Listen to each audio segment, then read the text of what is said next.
Unbelievable, fellas.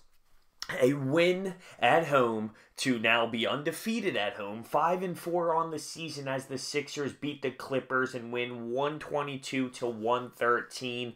The first half was absolutely phenomenal out of this squad. Embiid had 24 points. You had Landry Shamet knocking down some shots. Ben Simmons was aggressive. He hit a couple shots. His first one, I think he had a push-off that he didn't get called for, but there was a smooth stroke to the jump shot there. He hits that one. He did take a shot at like the elbow, the free throw line, and it was straight, nothing but backboard. It wasn't even close, but he showed a little bit of aggressiveness in the first half, which we didn't see in the second. So the first two quarters was all Sixers. At one point, we were up 22. It was 15 at the half, and then the third quarter happened. The third quarter was really bad for this Sixer squad as we get outscored 29-18. We lose the lead. The Clippers actually have a 4-point lead at one point, and it got ugly. It got really bad. I think Ben lost his aggressiveness in that half without a doubt, but someone came to save us, and his name was Markelle Fultz. He was actually sickening. He was really good in that back end of the third quarter, into the early parts of the fourth quarter. He was creating spark. He was grabbing rebounds. He was going hard to the rim with confidence, whether he went up with it with a layup or he found someone and kicked it out. But he was aggressive, going to the hoop, going to the rim hard, and it was really nice to see. He was actually sparking this basketball team up. Now, his stat line was really nice. He finishes 5 of 10, 12 points, 9 rebounds, 5 assists. Brett Brown does yank him with a couple minutes left in the fourth quarter, but he really, really, really sparked this basketball team, and he looked good tonight. He really did.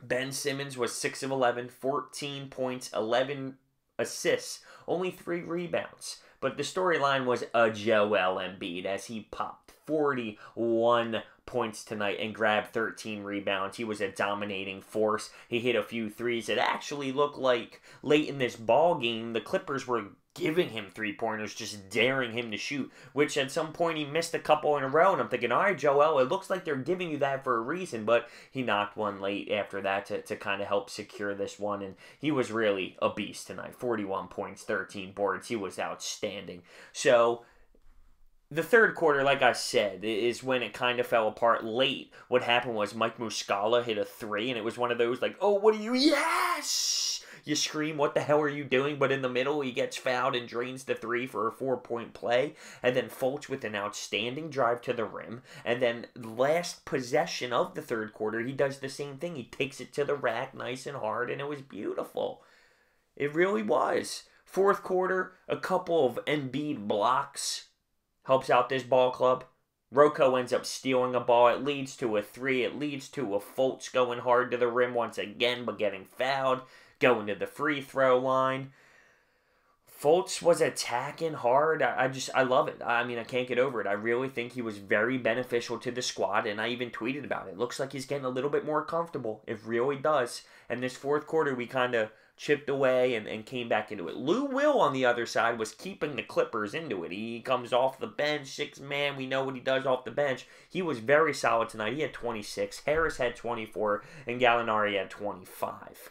Lou Will was keeping this team in, but he couldn't do enough. So let's talk about Dario Saric. Oh, man. I think it's time to put him on the bench. Early on in this game, you're talking about a couple layups where he just completely missed. I mean, that can't happen. He had one big three-pointer in this ball game, but literally 2 seconds later on the defensive side, he allows a bucket nice and easy. And I'm not liking what I'm seeing out of Dario at all. It's a shame, but something's not right. He's not clicking. You can't be missing literally 1-foot layups. It just can't happen. And it's consistently poor performance after poor performance for Dario right now. And you need to look at another option, whether it's Wilson Chandler, which who knows when he's coming back, or even Mike Muscala, because he's been creating spark, even though he only had 4 points, but one of them was a big 4-point play.